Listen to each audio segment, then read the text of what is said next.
People that know me know that I have a bit of an obsession with ThinkPad laptops. In fact, since 2010 when I got my first one, which was an L512, if you go back far enough in my channel, you'll find a review I did of that when I was like 16.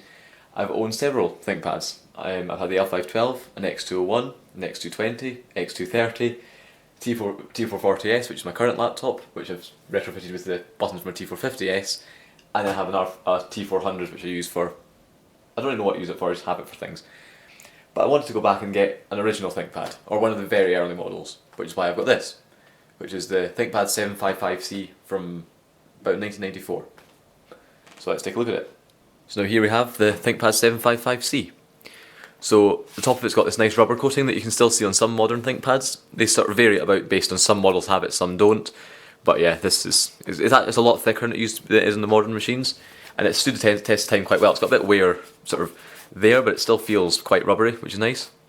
So in the front of the machine, you can see there's a floppy drive. Later versions, machines very similar to this did have CD drive options, but this one's only got floppy.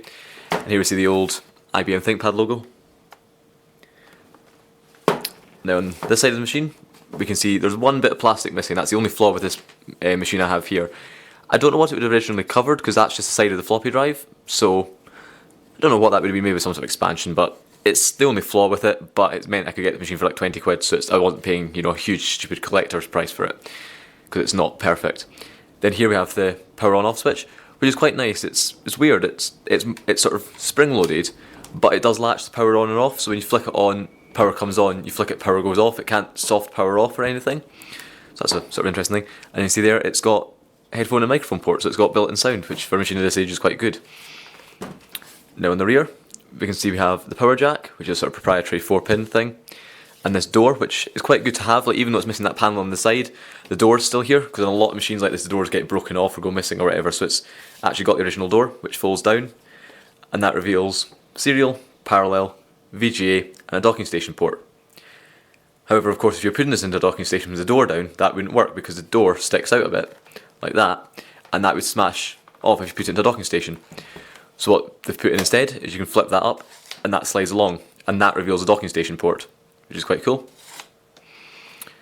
Now on this side of the machine, we can see we have PS2 port for the mouse, and expansion slots of some sort. I don't know what these would be, I don't know if it's a PCMCIA, but I don't know what they'd be at this age, but it's got them. This comes off, which is a little bit plastic, and that reveals the expansion slots. See bits of ink from someone's obviously used a pen to poke them out, so push these in, and we should be able to remove the cards.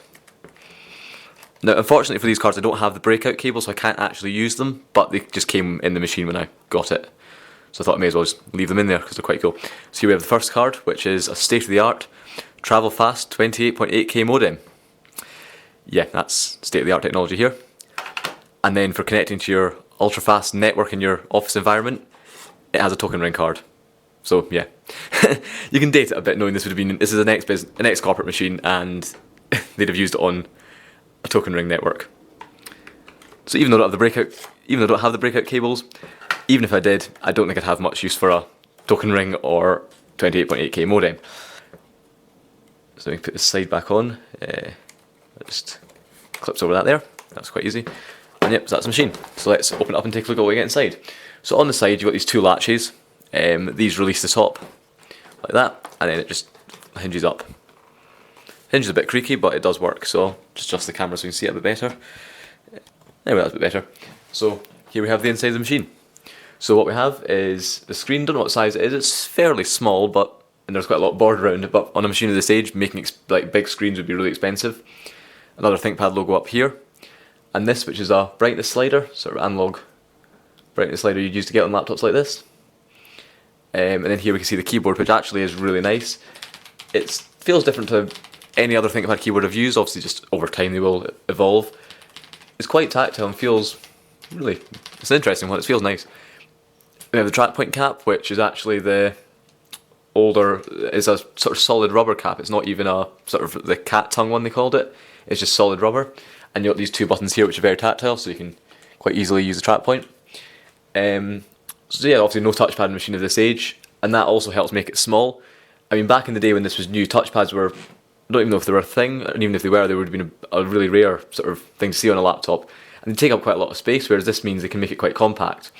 Because the way this machine's laid out, as you'll see when we get inside, all the sort of logic is actually at the back here, so they couldn't really move the keyboard any further back because that would get in the way of all the actual components to make it run. So they'd have had to expand out the front to put a touchpad in, so actually having a purely trackpoint system is actually really good. And in fact, this was offered on ThinkPads up until like 2008 or so. Like, I mean, the X200 you could still buy with just a trackpoint with no touchpad, but the touchpad was available as an option. Or was it? I don't even know. So yeah, they offered machines like this for quite a while. Then along the front of it here, we can see we have some status indicators. This is a big contrast to things like my current T440S, which has a power LED and a mute LED, and that's it. It doesn't even have a caps lock LED. So this has a lot of LEDs. So you can see there's a 755C logo. Here's the sort of sound, battery. Yeah, so that's indicating it's running on battery. I think that indicates it's charging. Something about cards, floppy disk access, hard drive access, caps locks, num lock, scroll lock, power, standby. It's got literally every LED you could imagine. And then there's a built-in speaker here. And before I forget, we'll take a quick look on the bottom of it because I forgot to do that. So on this machine you can see we have actually got two sort of feet, so you can actually stand the machine at an angle to type on it, which is quite good. And they're both intact. And then there's some nice sort of old information about it there. So you can see it's made by IBM. This is something also quite cool. Made in Scotland, which is actually, so Greenix, just on the opposite coast from me. I'm in Edinburgh, sort of on the east coast. Greenix over on the west coast, so it's made in Scotland. IBM used to have a massive manufacturing plant out there. It's closed now, I think, but I think they still have support departments out there. But yeah, this machine was made there, so made quite locally. And there's all the information about it. And we can see here it was made in December 1994, based on the date. Cool. So now we'll go and power it up and see if we can see what it does. So obviously, my machine like this battery's not going to work, so I need to plug it in. Also, the original power adapter had failed, so I had to mod the power cable onto an old 12-volt power brick from a monitor. The original power adapter, I've still got it, but it just sort of powers off really quickly after powering the machine on. We plug that in there. The machine's now plugged in, so if we should be able to switch. Obviously, there's no indicators because the battery is disabled because it's so broken, but we should be able to switch it on. So, flick the switch on the side. There we go, so you see all those lights have lit up. There's a lot of lights. Now, this machine did come from a corporate network, so it's going to have a lot of sort of network stuff when it boots up. That's it complaining, it does that because it's not got a... There we go. Because the CMOS battery is dead, as you'd expect a machine of this age, so it just throws these errors. But this is actually an opportunity to show something quite cool. So this is obviously like the low-level sort of BIOS screen you see on a machine like this. And actually, when we go in, it has a mouse cursor, so this is all mouse controlled. Another thing is, look at the mouse when you move it. It's a little bird and it flaps its wings as you move it across the screen, which is quite cool. Like, it's weird to see that on a machine at this age when having a mouse in a BIOS like this is quite rare. They put that and it's quite neat. Just press OK, go through there. Not gonna bother set. Let's see what date it goes up to. Oh, it's going up quite fast. It goes 2016. I wonder how far it goes.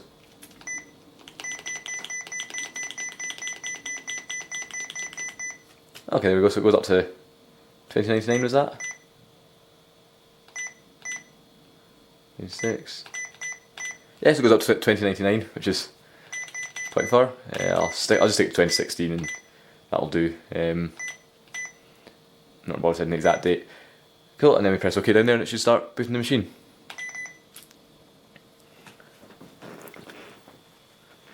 So I'll leave the camera up close to hopefully so you can see the screen. I'll shut the curtains so it's not as glary. Just need to sort of see it booting, so you can see it's reporting it's got 12 megs of RAM in it. This machine has a 486 processor. So now this is obviously a thing for it being on a corporate network. It's asking if you want to work at home or work in the office. So that won't work if I'm not on their network. And you see it's running PC DOS. So hit work at home and it should start booting. It beeps a lot when it's booting.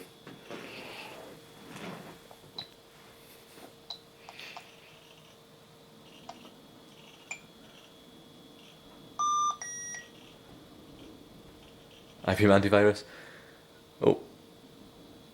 Oh, I need to update IBM antivirus. Oh, wait, that's what it'll be. This is because I've changed the date, so it's going, oh, your 2016 antivirus is out of date. Yeah, no, don't check for viruses. Stop. How do I stop it? Do I really want to cancel a check for viruses? Yes. I don't think it's... Never seen that before, I've never bothered to set the date, so obviously the antivirus is out of date. I wonder why. So now we're going into Windows 3.1. So what we'll do, we'll take a quick look at the software, there's a couple of things I want to show, and then we'll actually take it apart and see what it's got inside. Because this machine has quite an interesting layout for taking it apart.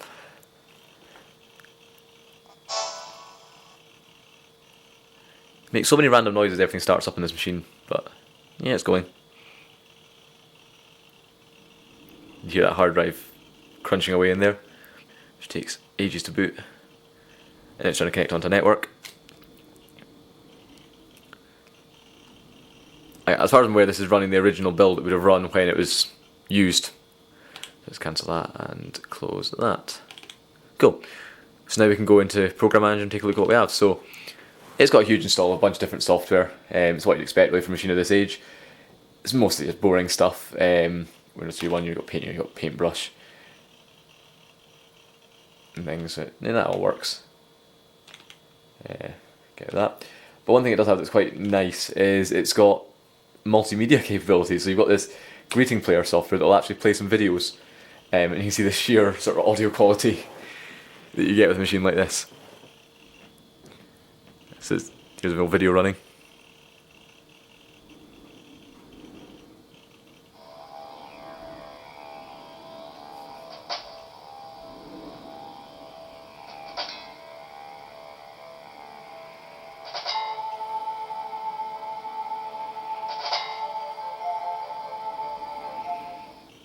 There's another one here.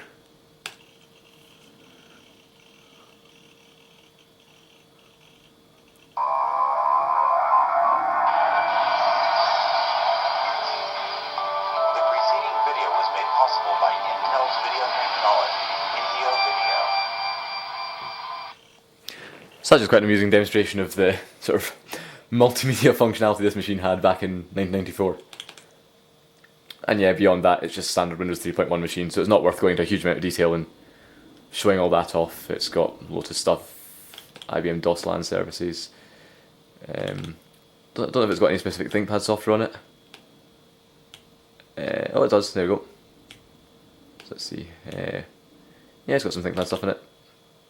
Oh yeah, ThinkPad feature. Let's see what that is. So here we can actually see there's some different functions, some sort of control panel it's got for the actual specific ThinkPad stuff. So you've got power, where you can set the battery power modes and serial ports and stuff like that. So you can power off your floppy drive. That's quite cool. So that's also a way to save power. Display, you can change settings for. Oh, I've done something. Okay, that panic there. Yep, so this is how you set it to go to an external display. So you can send it to LCD, or your CRT would be your screen plugged into the VGA port. And why did I press the help button? That was silly. Sound. You can set the volume in here. Usually it doesn't preview how loud that is. I think there's a shortcut somewhere as well to change the volume, if I remember correctly. I don't know. But yeah, so you can set the sound in there. System info, we'll take a look and see what it says. So as we can see here, it has a 46DX2 processor, which is 25 or 50 megahertz. So that works. Can it swap between them? Not sure. 12 megs of RAM. 350 meg hard drive, 1.4 inch floppy, and there we go, it's 10-inch screen. Fuel would show the battery status, I think. Oh, let's put a shotgun in here. Okay, there you can see it's running on battery power. Sorry, off AC power. So that's also your battery monitor, and there's just a help manual. So yeah, that's quite neat. So now let's we'll turn the machine off and we'll take a look inside and see what it has to offer. So as Windows 3.1 goes, just close that, end the Windows session. And as I already explained before, when you flick the power switch on the side, it just hard powers off. So now we'll take a look at how it works inside. So I'll unplug it from the mains, obviously. And there it is. So on this machine, it's actually quite interesting to take apart, because they've actually really thought about people being able to get inside this, and it's actually a really neat design. So notice how I'm actually showing the top of the machine. This is something really unusual. I mean, they used it in a few ThinkPad laptops, but it's not common in any other laptops nowadays. The keyboard lifts up. So what you do is on the side you've got the two latches used to release the lid. You just pull them back further than that, and they click, and then you can just lift the do that, and the keyboard just hinges up like that, which is really neat. And then what you have is all the components inside. So here you can pull up, this is the floppy drive, so you just pull this tab out and just pop up the back. There, and the drive just lifts out. So that's your 1.4 meg floppy drive, and that's the sort of connector it uses. And then the connector mates down onto this here. Here we can see our RAM expansion, so this machine has 12 megs of RAM, which means it has 4 meg, and this is an 8 meg card, so it means it must have 4 megs on board, and then the 8 meg card making up the rest of the RAM. So this pulls out, you see it's a 8 meg DRAM card, and it's like a sort of PCMCIe sort of thing. It's, you know, a card like that, so it's interesting sort of expansion. You can see there it's specifically for this model of machine. That just goes back in there. Then here we have the NiCad battery that is providing the CMOS, which is obviously dead. Then here we have the NIMH battery actually acting as the main battery for the system. So this is dead. I've just taken this off because it was just in case didn't want the contacts to be connected to the dead battery. So that's the original battery. It's got this sort of cloth thing to pull it up. Here's a switch that actually lets you switch the battery on and off. I've left it off. I don't think it probably makes a difference. The battery will be totally dead, but it's got it. And then on the bottom of the battery, it just, you know, the usual safety stuff you'd expect. It's quite a weighty battery. That comes out like that. And then finally here we have the hard drive. So yeah, the hard drive, you flip this here, lift that up, there and there, and then that lifts out like this. So be careful with it because it is quite fragile. There we go. And again, that comes out. So there's our hard drive with the connector. And now here's one thing I want to point out as well, that I forgot to point out earlier, is the locking mechanism this machine has is actually really clever. Because obviously on a machine like this, with the hard drive so easily accessible, if you left this unattended somewhere, someone could quite easily come and either nick the machine or nick components out of it. So even if you used like a typical sort of Kensington lock and lock the machine to a desk, there's nothing to stop someone just popping the lid open and nicking your hard drive. So IBM have clearly thought of this. So what they've done is on the bottom of your hard drive, oh, okay, that's an interesting point. With the components removed, the screen's very top heavy and it falls back. Didn't notice that. Okay, hopefully that's okay. So they put a locking mechanism on. So on the bottom of the hard drive, there's this little lever that you slide along, and it pokes out this hole there. Now when that's fit, and then you can see in the machine, there's a hole here and another one here. Then there's a latch here.